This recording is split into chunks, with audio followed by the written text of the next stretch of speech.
Muy buenas tardes, muy buenos días, muy buenas noches. No sabemos exactamente en qué momento o día estaréis porque evidentemente la magia de Internet es esta, que nos podéis escuchar cuando vosotros queráis. Una vez más estamos con Albert Prat, nuestro buen amigo Albert Prat, que nos trae esta semana un tema muy interesante, ¿no es así, Albert? Hola Artur y hola a toda la audiencia de Misterios Universales. Y bien, esta semana había pensado en un tema relativo al misterio que siempre he estado dando vueltas. Este tema y se trata del tema de los gigantes, tanto en la antigüedad como en mitologías, así también como restos arqueológicos que se han encontrado y se han intentado ocultar por parte de varias organizaciones y gobiernos. Muy bien, y entonces nos podrías hacer, porque tú Albert, que vives muy cerquita de Barcelona, si no me equivoco, en lo que es la zona de Cataluña de Barcelona, hay una gran cultura, ¿no? Sobre los gigantes, hay collas giganteras, hay ciertas fiestas y tradiciones que están estrechamente ligadas a toda esta cuestión, como si en Cataluña ya se conociera bastante todo este tema, ¿no? Así es, Artur. Aquí en Cataluña, donde yo resido, pues siempre ya desde pequeños a los niños nos llevan a las fiestas populares, las fiestas mayores, y por decirlo de alguna manera, el plato estrella son los gigantes, ¿no? Aparte de otros animales mitológicos, como pueden ser los dragones, enanos cabezudos, y todo tipo de, también los típicos diablas, los diablos que salen por las fiestas, pues, demonios, básicamente, con sus cuernos, sus vestidos típicos, lanzando fuego. Pero siempre me han llamado la atención los gigantes, porque a diferencia de otros tipos de tradiciones que existen aquí en Cataluña, el gigante es el que yo le daría más veracidad como, a ver, refiriéndome tanto al gigante como al enano, cabezudo, a los duendes, que salen siempre en procesión por las fiestas mayores, los que más credibilidad le daría a efectos, por decirlo de una manera, históricos. Ujú. Históricos y pues que se han encontrado restos, aparte de, bueno, podríamos también extrapolar el tema, pero eso a lo mejor me estoy embalando un poco, pero lo que sería el tema de Yeti, Sasquatch y todo este tipo de criaturas criptozoológicas. Exacto, porque los gigantes no solo están supeditados a lo que es, digamos, tradiciones o culturas quizá más ancestrales o más locales, sino que es algo que eh, no sé exactamente el cómo ni por qué, pero que se repite en diversas partes del mundo. Incluso ahora me viene así a la mente, no recuerdo el nombre, pero había un gran investigador catalán que además murió en muy extrañas circunstancias, que se dedicó, si no recuerdo mal, en África a investigar todo este tema del Yeti, del Sasquatch. Entonces, claro, vemos que todo el tema de los gigantes es algo que se repite incluso en relatos muy antiguos, en lo que es la antigua Mesopotamia, según los relatos bíblicos también. Así es, Artur. Creo que te refieres a Jordi Magrané, que Exacto, sí, Jordi Magrané, que era un zoólogo catalán, pero bueno, se crió en Marruecos y estuvo estudiando en Barcelona, en Francia, después pasó a residir en Francia y donde finalmente murió asesinado, degollado prácticamente exacto. decapitado, fue en Pakistán, en Ah, en busca Pakistán, sí, exacto. del barmano. Pero bueno, como bien decía, se había movido mucho por África, incluso había residido en África, en el continente africano, y siguiendo la pista Pero del... El Barmanú es el gigante de ahí, ¿no? El Sasquatch, ¿no? Sí, Barmanu, bueno, sabemos que bueno, en Estados Unidos, Canadá le llaman el Bigfoot, el Yeti sería más por la zona del Tíbet y en Pakistán tenemos el Barmanu. Es que bueno, toda esta tipología de animales críticos, de este tipo de, ¿cómo lo llamaríamos? Homínidos, por decirlo de alguna manera, se dan en todo el mundo. Es decir, se dan desde el norte de América, Sudamérica, a la Patagonia, incluso al cono sur americano. Se da también en China, sobre todo. En China hay muchos, incluso en China fue donde se descubrió el Gigantopithecus. Podríamos decir que es un primo lejano de nuestro, del ser humano. Gigantopithecus medía alrededor de 3 metros, una especie de gorila monstruoso, y llegaba incluso a pesar hasta 400, 500 kilos. Pensemos que una vaca a veces no llega a pesar 500 kilos. Imaginemos la envergadura de este animal, ¿no? Bueno, este animal, este pariente humano, del cual se encontraron restos. A ver, este animal pues, fue hacia el año. Hace unos 100.000 años dicen que se extinguió. Sí, sí. Sí, en las mitologías también, como antes te referías, Artur, podemos encontrar en la mitología griega, tenemos a los cíclopes, el famoso gigante de un solo ojo, que según se dice era el encargado de... Era el herrero de Zeus, que le fabricaba los rayos para lanzárselos contra otros dioses. También en la Mesopotámica nos encontramos a Lumbaba, que era también era un gigante aterrador que protegía también los confines de los dioses, donde residían los dioses.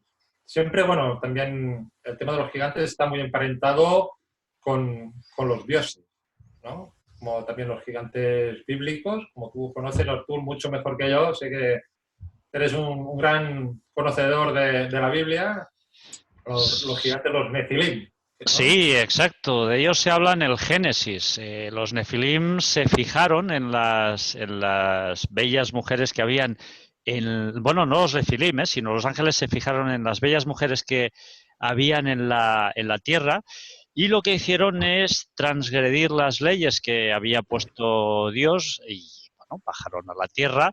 Incluso se llegaron a casar y a tener hijos con estas bellas mujeres de la antigüedad.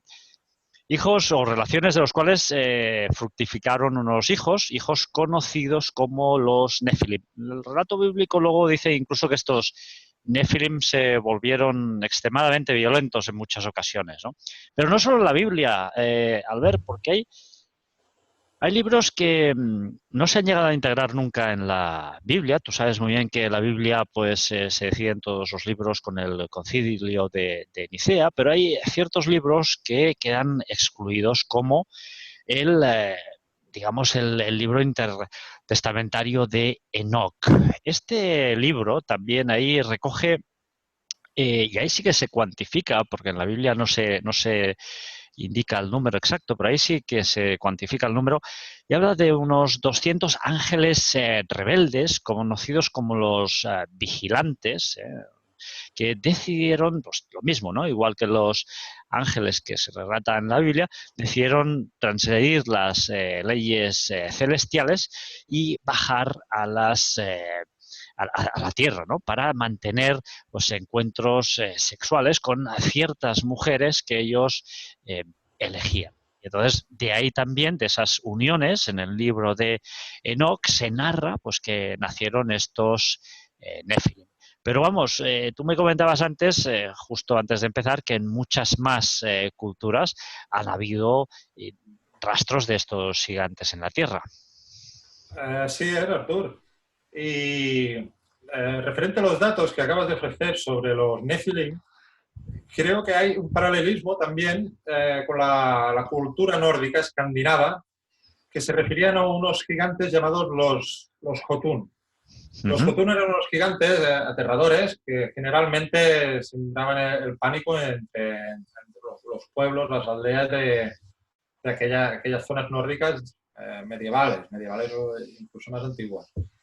Y esta raza de gigantes, incluso en alguna ocasión, se llegaban a mezclar con los seres humanos. Pero en otras ocasiones eran tan terribles que decían que solían devorar a los seres humanos.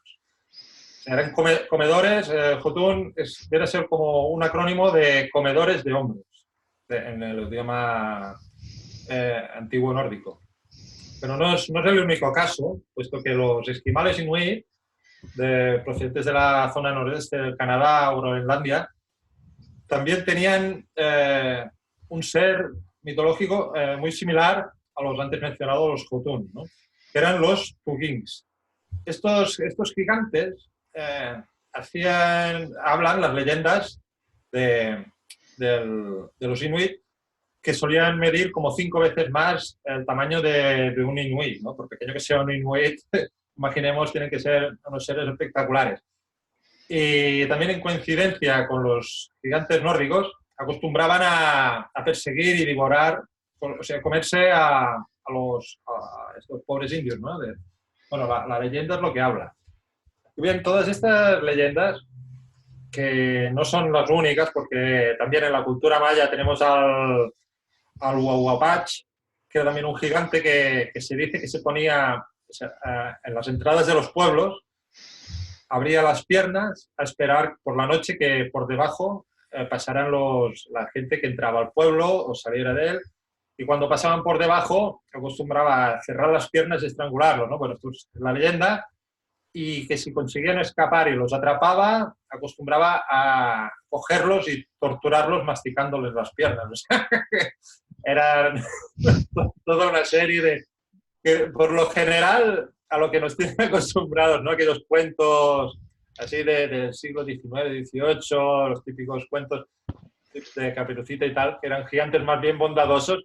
Vemos que la verdad de los gigantes en todo tipo de culturas, tanto nórdicas como americanas, suelen ser seres aterradores, que lo que buscan es destruir al ser humano, como también lo podría, yo por mi parte, lo he relacionado un poco también como muchas leyendas de tribus africanas, antes lo he mencionado también a África, ¿cómo te diría?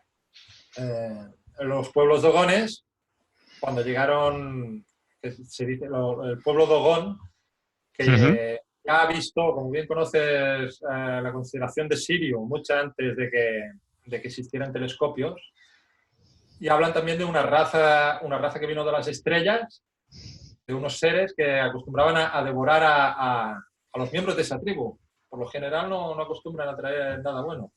Pero bueno, estamos hablando siempre de mitos y leyendas, ¿eh? En este caso. De momento Sí, sí. Bueno, no de hemos hecho, entrado perdón. digo, no hemos entrado en casos de que posiblemente de restos de estos seres, ¿no? Tanto sean humanos o tengan un ADN procedente de otros sitios.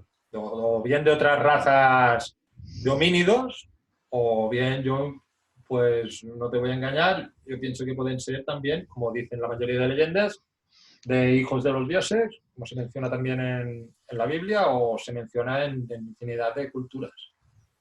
Sí, por supuesto, ¿no? Y luego hay el antónimo, que serían los seres pequeñitos, ¿no? De los cuales, pues, tuvimos ocasión de hablar con un compañero de Chile de los seres de Atacama, no de un solo ser, sino de varios seres que están rodeados de muchísimas leyendas. Pero, por ejemplo, el cronista mexicano Fernando de Alba, y aquí me vais a tener que perdonar porque el nombre es como que muy impronunciable, y Loxitil decía que los primeros habitantes de México eh, fueron unos seres bastante grandes, unos seres de una estatura considerable, entre 2,5 metros y 3,5 metros, llamados Quinametzin. Y dicho nombre, y este nombre, el de Quinametzin, les fue otorgado por los toltecas y posteriormente también lo adoptaron los aztecas, ¿no?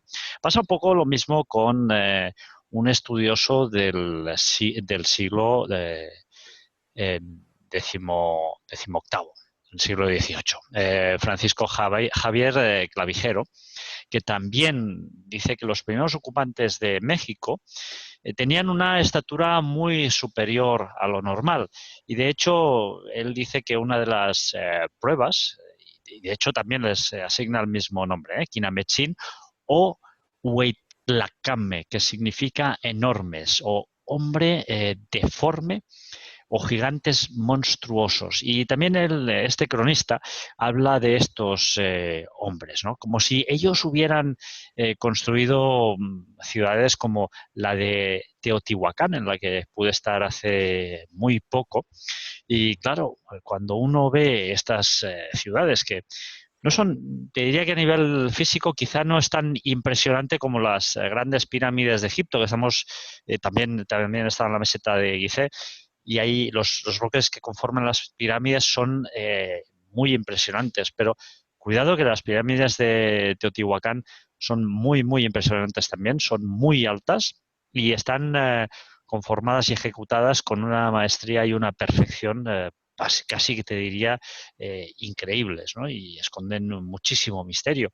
Y bueno, y tal y como nos relatan estos dos cronistas, pues hay una cierta leyenda urbana que atribuiría la creación de estas ciudades a esos primigenios habitantes de México, ¿no? De hecho, también uno puede encontrar esculturas de seres pues muy muy grandes que están en la localidad de Tula y que serían atribuidas a antiguos seres atlantes, ¿no? Seres muy muy grandes como los Oxcoqueltec u hombre grande, ¿no? Que era descrito como un fantasma horrible que se aparecía en forma de gigante aterrorizando a los aztecas. O sea que la cultura viene cargada de estos seres, de estos gigantes que ha habido en la Tierra. Pero, Ferran, Albert, una cosa es perdona, ahora con Ferran. Albert, una Compartimos cosa apellido, es fácil es equivocarse. que al tener el mismo... Y acuérdate que ahora he mejorado porque ya no os pongo la S a los dos, porque antes os ponía la S. Pues, y una cosa es, Albert, lo que es la mitología, la leyenda, los cuentos, y otra cosa es la realidad, porque la pregunta, Albert, es, ¿hay evidencia arqueológica de que hubieran habido seres gigantes en la Tierra? A ver, evidencias arqueológicas hay. A ver, las haylas. Por ejemplo, en China hemos estado mencionando el continente americano, hemos tocado también un poco el continente europeo y, bueno, como antes he mencionado, Jordi Magrané, ¿no? Que también la zona, bueno, sí, empezamos la zona asiática, Pakistán, pero bueno, en China, hace unos 6 años, creo, que encontraron una ciudad llamada la ciudad de los gigantes, ¿no? Se trataría de una metrópolis de la cultura Longshan, que se encuentra por la zona del río Amarillo, en China, y han encontrado restos. Pensemos que la ciudad tiene unos 5.000 años de antigüedad aproximadamente. Y, y qué bien. Generalmente nuestros antepasados solían ser por media más bajos que nosotros y más, dijésemos, en la raza oriental. Los orientales, por lo general, acostumbran a su media de estatura algo más baja que lo que somos los occidentales, ¿no? Pues bien, han encontrado restos de la mayoría de los individuos, tanto hombres como mujeres, medían 1,90 m. Incluso las tumbas diseñadas para albergar, se han encontrado huesos, pero tumbas vacías diseñadas para albergar cuerpos de incluso hasta 3 metros, ¿no? Han denominado la ciudad de los gigantes. Pero bien, al ser una altura, aun siendo muy grande, una altura bueno, que hay gente que mide 1,90 m, gente que mide 2 metros, bueno, no es una cosa extraordinaria, no estamos hablando de gente que medían 4 metros, ¿no? Por lo general, al menos, no se han encontrado ese tipo de restos. Ahora bien, en Italia se encontraron hace ya más de 20 años, sería, sí, más de 20, 30 años, en la zona de la Sardania, toda una serie de huesos. Un agricultor que se dedicaba al cultivo de viñas para hacer vino, para hacer todo tipo de bebidas, pues encontró una serie de huesos. Esos huesos los guardó como curiosidad, también en aquellos tiempos no le dieron mucha importancia, los guardó como curiosidad, pero el rumor empezó a expandirse por el pueblo, ¿no? Por su localidad. Entonces llegaron toda una serie de señores del gobierno, y bueno, pues confiscaron esos huesos, esas calaveras, unas calaveras pues más grandes, según se dijo, que lo que puede ser una pelota de baloncesto, ¿no? Imaginemos una pelota de baloncesto, pues imaginemos pues, recubierta pues, de sus músculos, de sus piel, imaginemos una cabeza así, ¿cómo sería? Y de todo ese expolio que realizó el gobierno, solamente sobrevivió una muela. Ahora imaginémonos uno de nuestras muelas, el tamaño que tiene. Pues esa muela, atención, era del tamaño de una pelota de golf. Una pelota de golf. Imaginemos cómo puede ser un cráneo, o sea, un individuo que posea unas muelas del tamaño de una pelota de golf, ¿cómo lo que tiene que medir? Pues se calculó, se hicieron, a ver, esa muela fue analizada por médicos, por dentistas, y no era la muela de ningún animal, ni era una falsificación, incluso extrajeron ADN, y se calculó de que ese individuo podría tener alrededor de 3 metros, 4 metros de altura. A ver, con los análisis de ADN también se confirmó de que no era una malformación genética, como puede ser la enfermedad de gigantismo, que hay personas afectadas por esa enfermedad, no era una malformación. Ese individuo formaba parte, como diría, de una etnia, de una raza de humanos que medían pues, eso, unos 3 metros, 4 metros, lo que medía el antes mencionado Gigantopithecus, que eran unos animales de una envergadura algo fuera de lo común.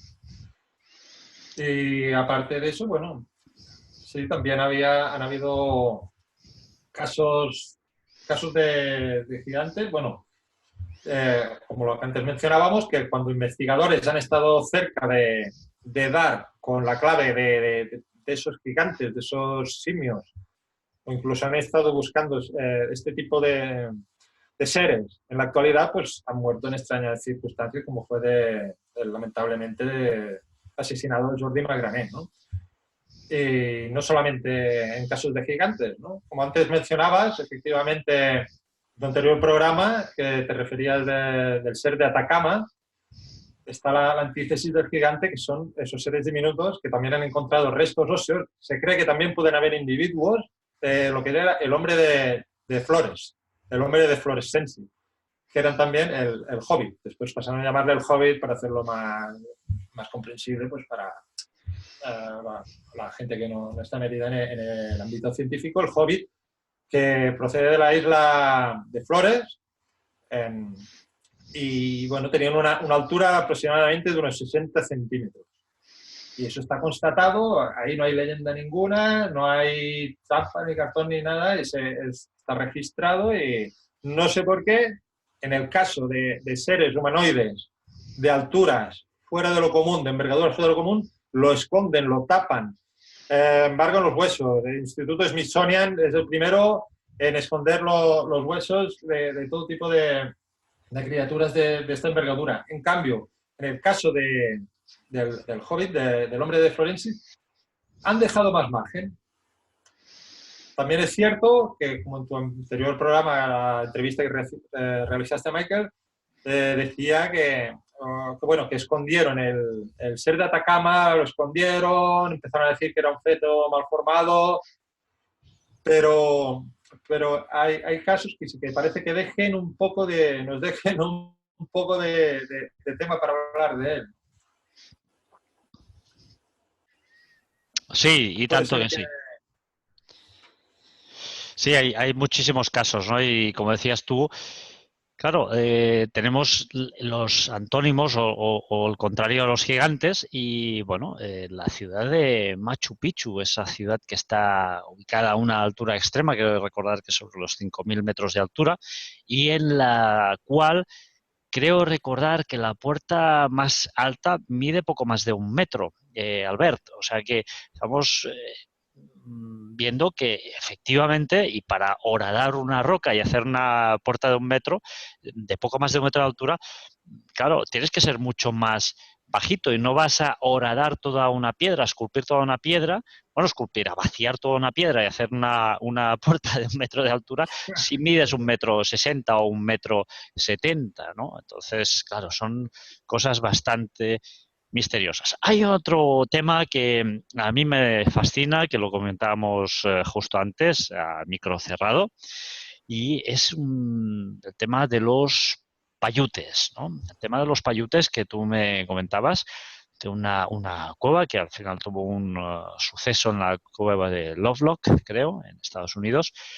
Al final acabó todo ahí con ocultándose muchísimas cosas, pero hay recortes incluso de prensa muy seria, como el New York Times, que los oyentes de Misterios Universales van a encontrar de una forma muy fácilmente realizando una simple búsqueda en Google, y uno de los titulares dice Strange Skeletons Found. Esto lo dice el New York Times en una edición del 4 de mayo de 1912, ¿no? Otra vez en 1856, concretamente el 21 de noviembre, otra publicación referente a estos gigantes encontrados en el New York Times, y otra vez el 25 de diciembre de 1868, por tercera vez, el New York Times se vuelve a hacer eco de estas investigaciones en las cuales se encuentran extraños esqueletos. Y no solo esta, sino que también podríamos aclarar muchísimas más. El 8 de septiembre de 1871, nuevamente en el New York Times se vuelve a hablar. El 10 de agosto de 1880. O sea, hay muchos artículos en los cuales se contiene información de estos payutes, pero no solo de payutes americanos, sino también de payutes de alguna forma europeos. Se nos relata incluso en el New York Times el encuentro en Hanover, compañía del jefe McKinney, el juez Brian McBurd y otros caballeros respetables, según narra este diario, por cierto, muy conocido, que aún hoy en la actualidad, en 2019, goza de una salud de hierro y continúa publicando, de que se encontraron esqueletos de personas de alrededor de 2,5 metros de alto, con lo cual, al ver, vemos que no es solo una cuestión de Centroamérica, de Norteamérica, de Sudamérica, sino que también en Europa se han encontrado este tipo de evidencias arqueológicas. Y como tú muy bien decías, el Smithsonian, o sea, ha sido uno de los primeros en ocuparse de que estos esqueletos no lleguen al público. La pregunta es, ¿por qué? ¿Qué es lo que podría provocar? ¿Cambiaría la historia? ¿Tendríamos que cambiar los libros de historia que estamos enseñando a nuestros niños, con los cuales tú además, Albert, sabes, conoces mi opinión, sabes que yo creo que primero que el sistema educativo que estamos utilizando está completamente desfasado, en segundo lugar que está completamente manipulado, y en tercer lugar, que además eso lo único que hace es dirigir a nuestros hijos hacia una sociedad de consumo y egoísmo, ¿no? Entonces, la pregunta es, ¿en qué cambiaría si estos esqueletos, si estos seres gigantes fueran aceptados de una vez por todas por la ciencia? Bien, Artur. Bueno, primero, antes de contestar la pregunta, decir que comparto punto por punto tu opinión sobre el sistema educativo. Lo único que buscan es volver a los niños, en lugar de volverlos libres de pensadores, volverlos robots, esclavos del consumismo y de todo tipo por decirlo, cultura mediocre, si es que se puede llamar cultura, de consumismo y bien, de aportación de valores y de interés y de ganas de aprender, pues la verdad que no creo que tengan ninguna. Pero, bueno, vayamos a la pregunta que formulabas. ¿Qué es lo que quieren esconder intentando ocultar todo este tipo de restos, ¿no? De este tipo de seres? Porque la negación sistemática también de seres como el Yeti. Yo, para mí, mi opinión es que tiraría por tierra la famosa teoría de la evolución de Darwin, ¿no? Bueno, la palabra misma ya indica teoría. Una teoría no es una cosa confirmada, simplemente es eso, una teoría, ¿no? Cuando decimos en teoría, pero en teoría es que no está confirmada. mandaría por el suelo esa teoría, mandaría por el suelo, pues siempre hemos estado hablando del eslabón perdido, el eslabón perdido sigue perdido y no aparece por ningún lado, ¿no? Y yo creo que sigue perdido y seguirá perdido porque se interesa que siga perdido ese eslabón, porque en ese eslabón podríamos encontrar la respuesta a muchas cosas que desmontarían por completo muchas bicocas y mucho, ¿cómo diría yo? Eh, mucha programación a la que nos tienen sometidos, ¿no? Porque a lo mejor en ese eslabón perdido descubrirían que la inteligencia en el ser humano, de la que gozamos o a la que estamos condenados, depende de cómo lo miremos, la inteligencia esta no surgió por una generación espontánea, ni por una evolución, ni por nada de eso, sino que esa inteligencia fue inoculada dentro del ser humano, ¿no? De algún homínido, hace miles de años por alguna especie superior a nosotros.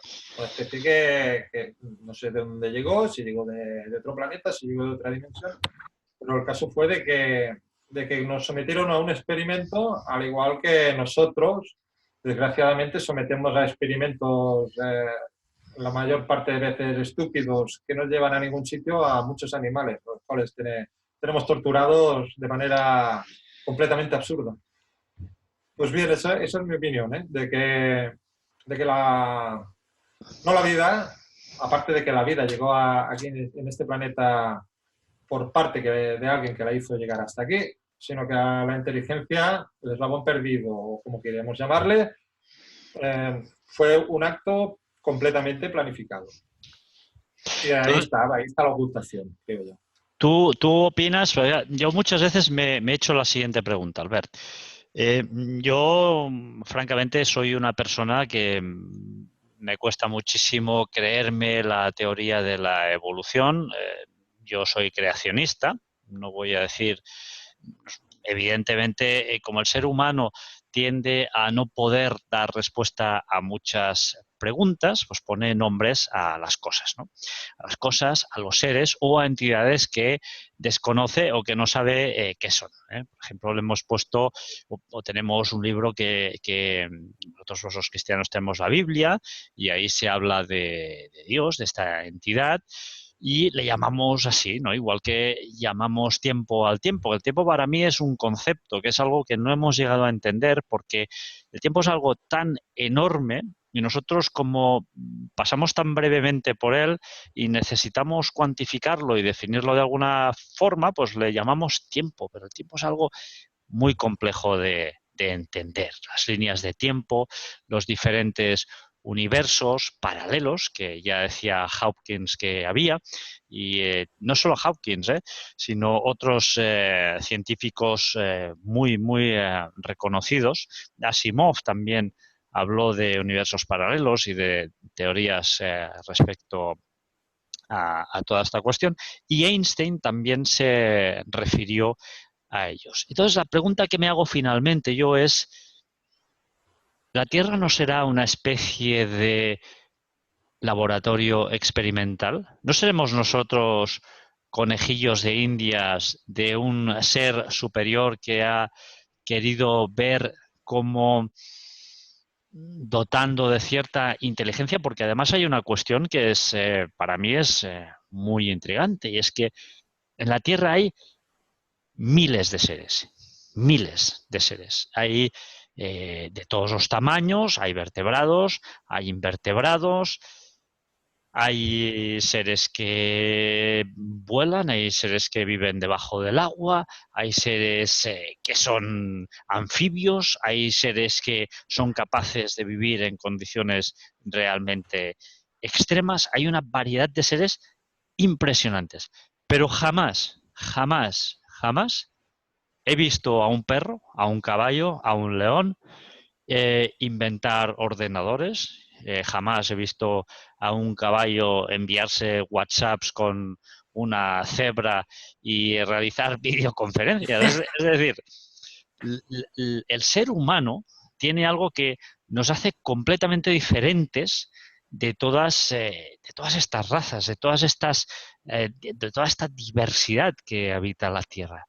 Entonces, muchas veces me hago la pregunta, ¿seremos o formaremos parte de un experimento? Porque además se nota muy claramente que hay un diseño muy inteligente detrás del cuerpo humano, detrás de toda la gran variedad de especies animales que hay, detrás de incluso la misma propia Tierra, que es el hogar que habitamos. Hay 4 estaciones que están perfectamente diferenciadas. Bueno, ahora ya no tanto, gracias a la mano del ser humano, ¿no? Desgraciadamente, estamos intercediendo en las leyes de la naturaleza más básicas y esto es terrorífico. Y al final la naturaleza es muy poderosa y es muy sabia. Como dice una persona a la que yo aprecio muchísimo, tomará cartas en el asunto y todo esto es muy posible que acabe muy mal. Entonces, claro, si al final todas estas cosas tan extrañas como gigantes en la Tierra, que parece ser que son seres que provienen del cielo y que vinieron a vivir a la Tierra, acabaran demostrando de alguna forma que la teoría de la evolución no solo no es válida, sino que además es eso, algo que es completamente ilógico y carente de todo tipo de base científica. ¿Qué nos quedaría? Porque tendríamos que reescribir la historia, ¿no, Albert? Sí, bien, Artur. Es que lo que acabas de plantear es un tema que daría para mucho, porque es que estoy conforme contigo en la opinión de que aquí nos han puesto, pues de la misma forma que, por ejemplo, cuando vemos un documental de naturaleza, vemos cómo los realizadores, las cámaras se esconden, se camuflan para que el animal no los vea, ¿no? El animal se comporte de forma natural en su ambiente, poderlos estudiar, a veces le hacen algún experimento, le ponen una presa a ver cómo reacciona y sí, está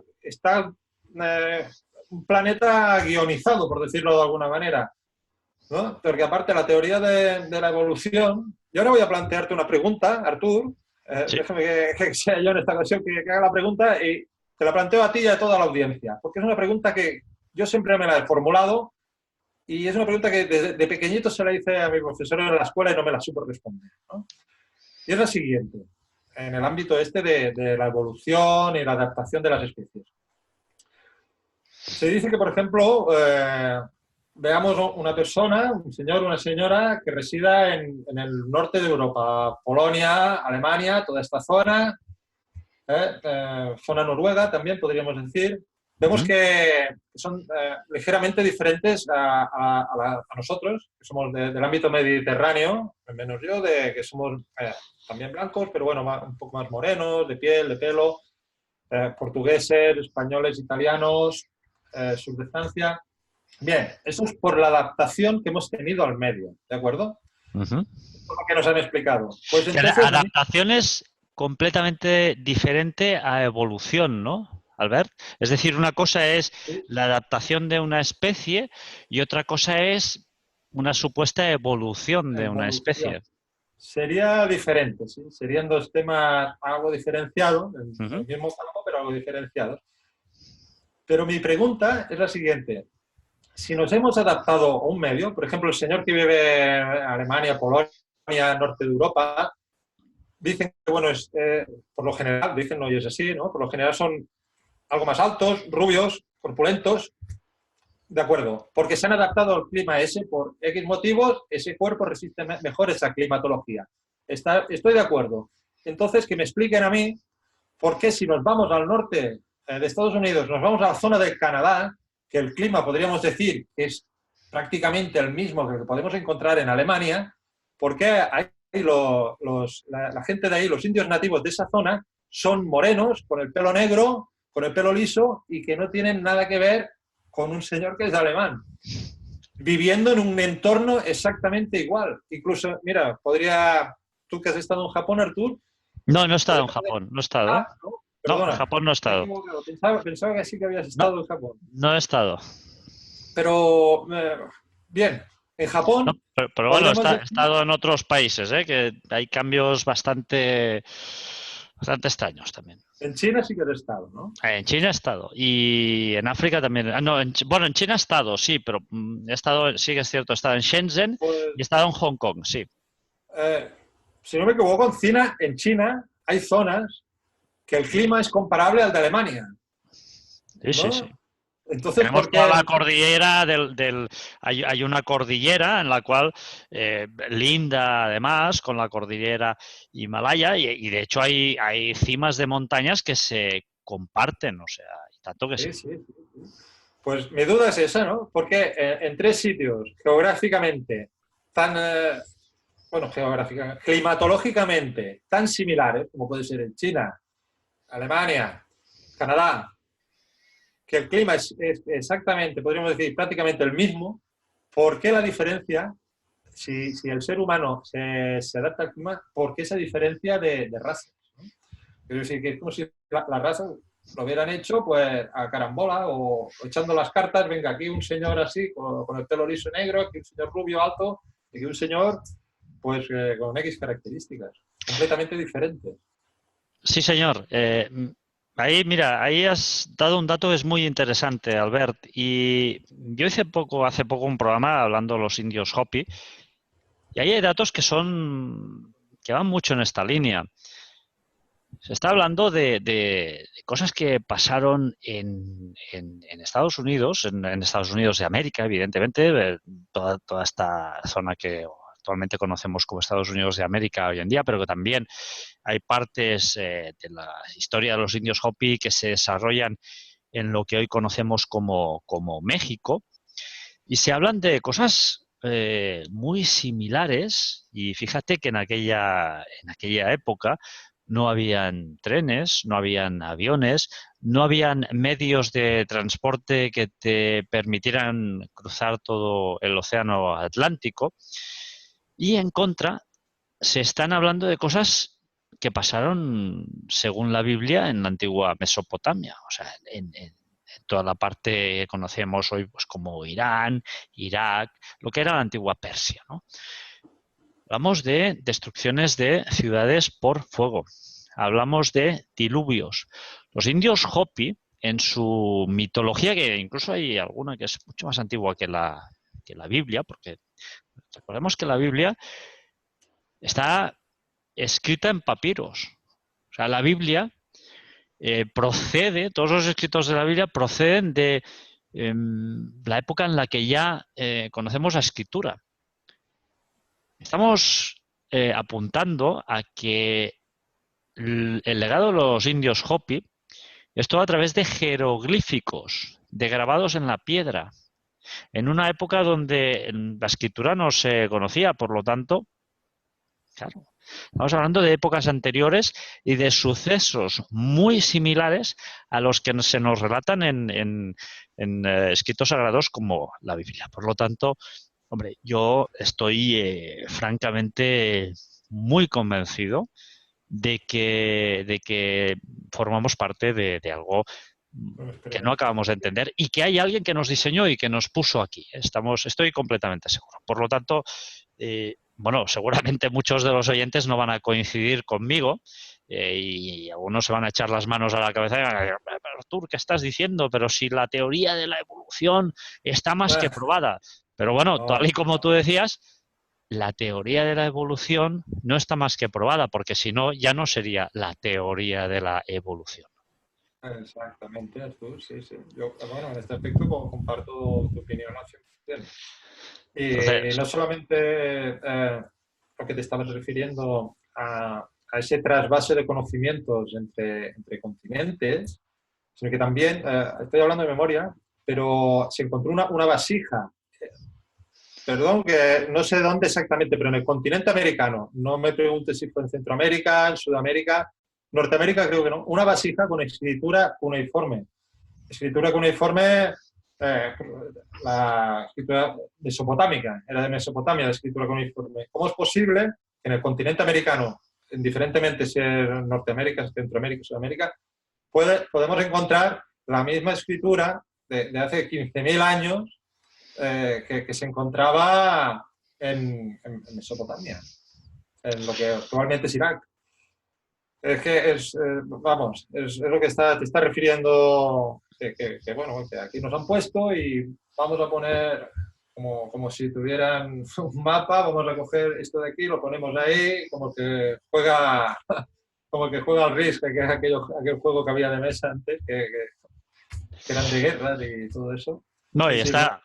está claro, Albert, que todos estos gigantes están repartidos por toda la Tierra, ¿no? Incluso en el Cerro de Potosí, en 1870, la revista republicana de Wisconsin Decatur ya publicó un informe acerca de extraños hallazgos, ¿no? Además del cronista potosino Bartolomé Arzans de Orsúa y Vela, que vivió entre 1674 y 1736, él ya nos habla en su obra Historia de la Villa Imperial de Potosí, de unos huesos de gigantes, ¿no?, que se encontraron en las ruinas de Cantumarca. O sea, perdón por los nombres, pero es que estos nombres Son complicados, de sí, sí. Centroamérica y de Sudamérica a veces son bastante difíciles de pronunciar para mí. Los mexicanos son bastante más difíciles, ¿eh? Este aún se ha comportado. Sí, Pero, no sé, son muchas preguntas las que me vienen a la bueno, cabeza. Entonces, eh, ¿podríamos concluir al ver que estos seres gigantes existieron realmente en la Tierra? yo, a mi opinión es la de que sí, que existieron realmente. Porque, a ver, actualmente quedan muy pocos restos y los pocos que quedan, a ver, o los intentan quitar de circulación o se intentan desacreditar, como lo que antes me refería yo con la muela, ese, que es del tamaño de una pelota de ping-pong y que ha sido confirmado por científicos, por médicos, de que es real. Entonces, con eso lo han sacado por la televisión en alguna ocasión, como queriendo decir, mira, esto es un programa para frikis. Bueno, ya sabemos, ¿no?, todo lo que pasa cuando tocas este tipo de temática. Y el por qué, pues, vamos a lo que nos referíamos antes, pues, porque fastidiaría a muchos. Tendrían que borrar demasiadas cosas de los libros de historia, tendrían que admitir de que la vida llegó aquí de otra manera y en fin, por eso se oculta. Yo creo, es mi hipótesis, puedo estar equivocado, pero en fin. Bueno, yo conozco también a Carlos Mesa, que es un periodista bastante conocido y he participado con él en varios programas, en varios congresos, y él tuvo la ocasión de ver alguno de estos esqueletos, ¿no? Entonces él mismo me dijo, ostras, pues sí, hay esqueletos y hay, no solo aquí, sino en muchísimas partes, ¿no? Incluso en los incas se llegaron a encontrar cabezas monstruosas, ¿no? Los relatos hablan de cabezas monstruosas y que tenían eh, ojos de tamaño de platos, ¿no? Si no recuerdo mal, en Turquía se conservan unos escudos que cada escudo, Albert, unos escudos muy grandes que se pueden ver me parece que es en un museo de Estambul, ahora no recuerdo el nombre, pero se conservan unos escudos que pesan ni más ni menos que 35 kilos. Ya, sí. 35 kilos. ¿Qué tipo de ser tenía que ser aquel para levantar un escudo de 35 kilos? Y recordemos que los escudos eran parte de un atuendo muy necesario en esa época, porque habían muchas guerras, muchas contiendas, y claro, era la única manera que tenían de defenderse de flechas, de golpes de espada, etcétera, etcétera. ¿Qué tipo de seres tenían Eso que ser para llevar estos escudos? solo pueden ser de una raza diferente. Porque unos escudos, conozco estos escudos que te refieres en Turquía, estos escudos que pesan 35 kilos, un ser humano de nuestra especie, nuestra raza, por grande que sea, aunque sea un jugador de la NBA, no puede aguantar tanto rato, tanto peso. Yo no digo que no lo pueda levantar, yo también puedo levantar 35 kilos, ahora, de coger los 35 kilos y con la otra mano una espada y meterme en una guerra, eso ya cambia mucho la cosa, ¿eh? yo creo que están diseñados para una especie diferente a la nuestra, sin lugar a dudas. Una especie que no es humana. Un ser humano, por grande que sea, no puede maniobrar con un peso de 35 kilos, ni que me digas de 25 kilos. Aguantará un ratito, pero es completamente inviable.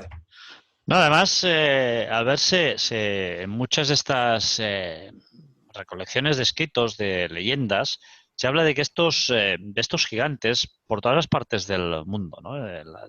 Se dice que Tiwanaku, que es una ciudad, una antigua ciudad hoy en día pues arqueológica, pues fue construida por gigantes y además fue construida en una sola noche y que luego cuando se acabó de construir, pues estos gigantes fueron reducidos a cenizas, ¿no? Y la verdad es que en Tiwanaku pues se encuentran estatuas bastante grandes, bloques de piedra bastante grandes también, que además, si uno mira la zona de Tiwanaku, es bastante, o sea, el altiplano es muy, eso, o sea, transportar estas piedras hasta allí no era una tarea, digamos, muy sencilla, ¿no? O sea, hoy en día, en 2019, nos costaría muchísimo de transportar estas piedras. O sea, estamos apuntando a miles de años atrás en la noche de la historia, por lo cual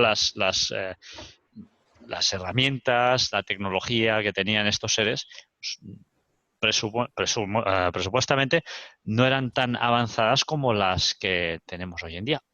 O quizá sí. Sí, sí, hay muchas evidencias claro, de construcciones que mueven piedras de varias toneladas, no solamente en Sudamérica, ¿no? Pongamos también el caso de Stonehenge. Y ya no es solamente moverlas, es transportarlas a decenas, incluso cientos de kilómetros de un sitio a otro, con una tecnología precaria. Dicen que es una tecnología precaria, yo no lo sé, pero creo que de precario no tenía nada esa tecnología, aparte de que deberían tener una fortaleza esos seres, ese tipo de, de personas que vivían en esa época fuera de lo común, ¿no? Tanto en el caso de estas construcciones como en el caso de escudos, artilugios, bueno, también artilugios como los escudos que mencionabas, también tumbas que se han encontrado, esas tumbas en China, creadas para seres gigantescos, ya, como dice la palabra, Bastante ¿no? grandes, sí. Sí, sí. Pues muy interesante todos estos temas, Albert. Como siempre, una vez más, agradecerte que nos hayas podido traer toda esta información aquí, acercarla a los oyentes de Misterios Universales. También agradecerte el esfuerzo que realizas también con la sección de Mundo Desconocido y que, por cierto, bueno, ya ves tú mismo los comentarios, pues la gente te lo agradece mucho porque hombre, el hecho de poder acercar a un gran investigador, al cual además me consta que tanto tú como yo le tenemos un gran aprecio y cariño, aunque desgraciadamente no lo podemos conocer, como es Andreas Faber-Kaiser, pues el hecho de poder acercar esta persona que triste y lamentablemente, y yo también casi que añadiría que injustamente es muy poco recordada, una persona que yo te diría que está eh, yo personalmente diría que solo hay una persona más a la altura de Andreas Faber-Kaiser, esta es mi opinión, que es Jiménez del Oso, es la otra persona que también divulgó o que lanzó el mundo del misterio de una forma, además sin ningún tipo de pudor ni rubor, y además que publicó muchísimo, ¿no? Muchísimos reportajes, viajó muchísimo, porque eran investigadores auténticos, de los que agarraban las maletas y se tiraban días y horas en autobuses, en aviones, en barcos y hacían lo que hiciera falta, ¿no? Hoy en día, hombre, yo considero que también en mi parte y tú también en la tuya, porque he tenido la oportunidad de ver trabajos tuyos, trabajos de campo, ¿eh? O sea, trabajos en los cuales pues tú te has personado en un lugar para realizar tus investigaciones, ¿no? Pues nosotros también miramos de pues yo al menos cuando viajo, pues viajé ahora hace poquito a México, pues intenté también que una parte de este viaje pues fuera de investigación y así lo hice y recabé bastantes más cosas. Por cierto, tenemos que anunciar a los oyentes que vamos a hacer un programa que será bastante escalofriante sobre el tráfico de personas y de órganos y la alarmante proliferación de asesinatos en todo el mundo, que es una cuestión que pone los pelos de punta. Pero bueno, la cuestión es que aunque nosotros podamos hacer todas estas cosas, o todas estas investigaciones, tenemos muchas más facilidades que las que tenían estos investigadores de pura sangre. Yo diría que son investigadores de los auténticos, porque en esa época, evidentemente, no había Internet. Y no nos vamos a engañar, Albert. Nosotros hoy en día, sentados delante de una mesa, todo que insisto, tanto en tu caso como en el mío, realizamos muchísimos trabajos de campo porque nos movemos bastante y miramos de siempre ligar nuestros viajes a una parte del misterio, lo tenemos mucho más fácil, ¿no? No somos aquellos investigadores tan de raza pura como eran Andreas Faber-Kaiser o Jiménez de Oso. Por eso te quiero agradecer una vez más tu trabajo y felicitarte. Muchísimas gracias, Albert. Artur, soy yo el que te agradece, como siempre, que cuentes conmigo y también pues realizar la parte de cuando tú y yo hacemos la tertulia, pues realizar la sección Mundo Desconocido, ¿no? Como bien dices, este año se cumplen 25 años de la muerte del gran Andreas Faber-Kaiser y bueno, estaría bien también un día dedicarle un programa. Como bien dices también, el doctor del Oso, tristemente fallecido, uno de los grandes, al igual que para mí un gran mago de la radio, como fue Antonio José Alex. Exacto, sí. Fue uno de los grandes a recordar. Generalmente todo el mundo recuerda más que nada a Jiménez del Oso, quizá porque dedicó también su trabajo mucho en televisión, ¿no? En aquellos años 70, 80, hasta en los años 90 creo que también realizó trabajos en televisión. Es el más conocido de todos, pero hay otros muchos.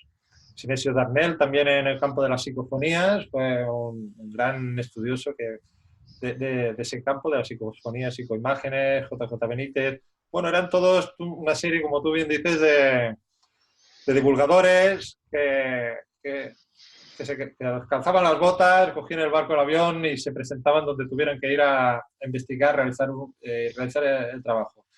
Afortunadamente hoy en día tenemos más medios, ¿no? Pero tampoco, tanto en tu caso, en el mío, como muchos otros, tampoco nos vuelve más holgazanes, ¿no? Siempre nos gusta pisar el terreno, aunque es una ayuda, una herramienta bastante útil para hacer lo que nos gusta. Pues así es, ¿no? Yo al menos intento siempre hacer esto. Hace un par de años también hicimos un viaje por Zaragoza en furgoneta y la verdad es que aprovechamos para estar en Belchite y otros lugares mágicos que también están cargados de muchísimas emociones, de energías, ¿no? Esto también podría dar para un programa, esos lugares que están cargados de qué, ¿no? De cómo podríamos definir estas energías. Pues Albert, lo dicho, esperemos que haya gustado a los oyentes de Misterios Universales el tema del cual hemos hablado hoy y sobre todo, pues también repetiros, no nos cansemos nunca, tanto Albert como yo, de deciros que cualquier tema que creáis interesante, no dudéis en escribirnos a nuestros correos electrónicos. El de Albert es albert@misteriosuniversales.com y el mío es artur@misteriosuniversales.com. No sé si quieres decir algo más, Albert. No, simplemente ya despedirme de ti y dar las gracias a la audiencia por seguirnos en cada entrega de Misterios Universales y bien, agradecerles también sus opiniones que nos plasman en iVoox y desearles lo mejor para este 2019, que todavía no se lo había deseado. Un abrazo también para ti, amigo Artur. Pues muchísimas gracias, Albert. Otro fuerte para ti y lo mismo suscribo todas tus palabras. Un gran abrazo a toda la audiencia del programa. Hasta pronto. Pronto.